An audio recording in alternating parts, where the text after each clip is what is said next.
here are a couple Christmas comics you probably haven't heard about. And they're probably cheap too. Just because of that, let's get into it. I'm Spiky Dinosaur. Give me a blast from the past and I suck ass. Here's my segment, Pull Out Game. Christmas edition. Let's get started with entry number 1.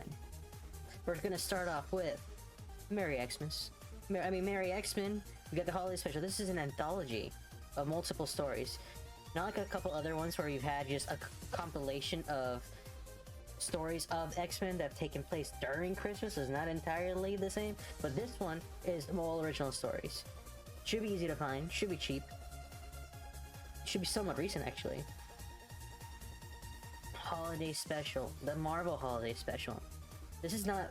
They're all going to be one-shots. They're all going to be rather cheap. This one's from 1993. And if you actually open this one up... We're going to open this one up. You can see that's actually a huge wraparound. With Santa holding the bag open and they're all spilling out. Pretty nice, pretty nice. The art, very 90s, obviously, 1993. This one things were getting a little edgy. Got a little individual stories. You can see them kind of unfold right here. Energizer Bunny. These freaking full-page spreads, or not? I guess not a full spread, but you know, little arts on the sides. Pretty fun, pretty cool. Very poster-worthy. Up next, we have Punisher. The Punisher Holiday Special. Not a lot of people like Punisher, I understand. I don't really care for Punisher myself. But this one has a hollow cover. You can barely tell on the camera, but all the spheres, all the ornaments are holographic. This is actually double size. This is gonna be rather cheap, surprisingly. Even, you know, people go goo gaga for foil nowadays. It's selected foil, which is, I'm glad they're doing now. They used to do just full thing foil, which kind of ruined the cover, which I know DC does a lot, and they still kind of do. But this one, at least has a selected foil going on. Marvel Age, it's gonna throw you off. Special Christmas issue, right? That's what it says. It's really just a news comic. It's just telling you like, hey, this is what's coming up. Hey, these are interviews with the artist. There's occasional like a couple comics in there, but they're like more like Garfield level comics, if that makes sense. Like, I'll show you. But yeah, I mean, it's worth to have for like historic reasons. But I wouldn't go out of my way to get it. But I'm throwing it in here just in case you do come across it. You're like, I should get it. Well, here is what I'm talking about, just in case you do want to get into it. That is totally not Batman. But it's very schlocky. Me talking to the editors, there's Power Pack, we'll talk about them later. You know, you got stuff like that. Just coming attractions, this news. It's very... Yeah, that's a cover too, like one of the spectacular Spider-Mans. Here's what the kind of stuff I'm talking about. It's like very Cappy, McGarfield, Family Circus, old shit kind of vibe. You got a little like behind the scenes stuff.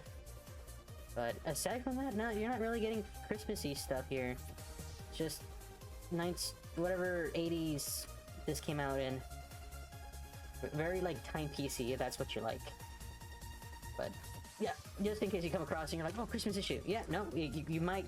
Most of Marvel Age is like that, so just be careful.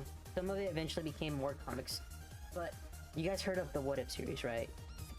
Like, what if blah blah blah became blah blah blah, like Venom and stuff. This is the What The series, and it says special, like it's a one-shot. It's not a one-shot. It's actually issue 10. This one is the exception of the rule. You have the original characters, Cookies and Milk. She has lactic powers. Be careful. It's pretty funny. There's a lot of like tongue-in-cheek, a lot of references in here. And eventually, 6 issues later, you get issue 16, another Christmassy one, which I don't. Yeah, people are like, even here, and it says, I thought this was a Halloween cover, but it's still very Christmassy. It's like you eventually get a mix. You eventually start getting a mix of, just like, I guess because Nightmare Before Christmas was the thing, and they kind of started it too. But we shall see. Because if you flip it around, it actually has a horror cover, like those retro horror covers. It's a flip book. So you have your, well, this is the other side of it. But then if you flip it this way, slowly, you do have your Halloween stuff. Got Alien in there. Well, not Alien. And they have like their own side character, like the little Pox dude. More on him later, but yeah. If you flip it, you have one for both seasons, baby. Because the other one is Christmassy. Look it. This one is Christmassy too, so it's both. But I keep it on the Christmas side so that way I kind of like remember. So you guys heard the old song. Batman smells rotten late in it, you know, the Batmobile got away and all that. Lost the wheel. Okay, so that one, they heard you. They made it one shot. It's very thick. It's very thick. It's a relatively okay, another anthology series. I do like some of the artwork, I do like some of the stories. Worth a shot, worth to pick up if you can find cheap. It's gonna be like $10-ish because it's recent-ish. And therefore it's not gonna be that cheap, but it's just, I'm throwing it out there just in case you do come across it in the wild. Gwenpool. Okay, people love Gwenpool, some people hate Gwenpool. I am neutral about Gwenpool. It's because she is funny sometimes. Eventually she kind of falls off. You know, but this one is okay. It's not Hiro artwork, which is like the main original Gwenpool art style they originally came out with.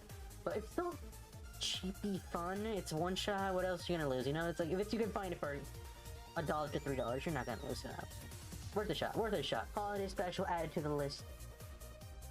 Wolverine flies to a spider, which is obviously gonna be Wolverine and possibly Spider-Man. I'm not gonna spoil anything. But this is actually more closer towards New Year's than Christmas. Let's say Halloween. But yeah, this is more towards New Year's. But you can still read it during the season, towards the season, because it's like, you know, it has the vibes of both. You don't instantly get rid of all your Christmas decorations.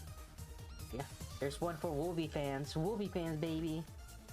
And if you're fans of the 90s, like a lot of these might be, especially some of those 80s. Howard the Duck. You've seen him. He's very. If you don't know about Howard Duck, he's like, if Donald Duck was like obsessed with chicks, cigarettes, you basically the very boomer duck. Howard takes away Santa, and then it's up to Howard the Duck and the voluptuous babes he's always surrounded by to save the day. You get like this. It's like chock full of references, like especially that era. Like you have like a not Judge Dredd following them around. You got a kid thinks that he's Wolverine, heavily autistic, and they're just, like, if they leave him there because they're like, oh yeah, even his parents didn't want him, they just lost him in the mall. Very extreme action. There's the battle bus from Fortnite. Yeah, this is the kind of stuff you usually get in the 90s, which is why the 90s kind of fell off, like comics wise. But hey, it's still fun. You gotta roll with the punches here. You know, the art style's not gonna win any awards, but it's fun. It's just fun stuff. Pretty cheap too. I got it for $1. So you're probably gonna find it for $1 too. Okay, the next one we're gonna get started on is Power Pack. You probably haven't heard of Power Pack. Power Pack, to sum up the first issue in their basic lore, a bunch of like siblings check out an alien crash in the middle of the night. Alien goes full Hal Jordan, like well, I guess that's how Hal Jordan got his powers. But the alien's like, I'm dying, here are my powers. Don't let the other bad guys get my powers. Here you go, kids. You'll get like one attribute of my powers. So they all get each different powers. And then they start fighting lizards from like kidnapping their parents and other kind of shindigs. They're like all... It kind of looks Fantastic Four, honestly. But like Kid Fantastic Four, which is funny because eventually they team up with Franklin, the kid from the Fantastic Four, kind of like have him as a side member as well. So they do interact. But Holiday Special, another one that you might be able to find for cheap. Pretty thick. Might be a good relook at, like, even has the lettering on the spine there. So might be a one you might want to pick up, even if you don't know about Power Pack. What I've told you, that's all you need to know about Power Pack. This one though, this one might be kind of pricey. This one might be kind of rare, depending on where you're at. This one's in Dallas. You got Spider-Man in Dallas because the Kingpin, to make the synopsis here, goes down to Texas. It basically trap all these oil baron Texas dudes from like and hold them hostage so they can pay him money. Pretty simple. The Spider-Man story and whatnot. Pretty fun just because, you know, Spider-Man in a new location not normally found. Apparently it's a continuation of a different Dallas story. But just like a hint. Like, hey, remember that thing the one time you came to Dallas the other time? And he's like, yeah, that's about it. That's as far as you get close. And now for the final piece. We got Sleepwalker. You probably absolutely never heard of Sleepwalker. And a 90s exclusive character. He looks like a villain. He kind of looks like Moon Knight. But he's like bug-faced. Kind of like Martian Manhunter. His whole spiel is that he's like a dream police. A dream police guy that gets his power stolen from a kid. From some dude. So now that kid, when he falls asleep, this guy emerges. Because that's the only way he can come out now. Because the kid messed with his sleeping device, traveling device. So now every time the kid passes out, he comes out. And does dream into reality kind of powers with his eye. It's funner than I'm making it out to be. He just stares at something and it becomes this story like Freddy Krueger, like a mailbox like opens, it turns having a jaws and swallows up one of the crooks, stuff like that. Holiday special version, that's all you need to know. That's what is really great about these holiday specials. You can learn a character and then be like, hey, I actually want to know more about these guys. And it's pretty cheap to kind of get into a non-story heavy issue and just kind of know what they're about, you know? But yeah, that's what we got for the holiday list. Hopefully you have some of these. Hopefully some of these interest you. And I'll see you guys in the next one. In the next pullout. Keep your pullout game strong, baby. See you on the next one.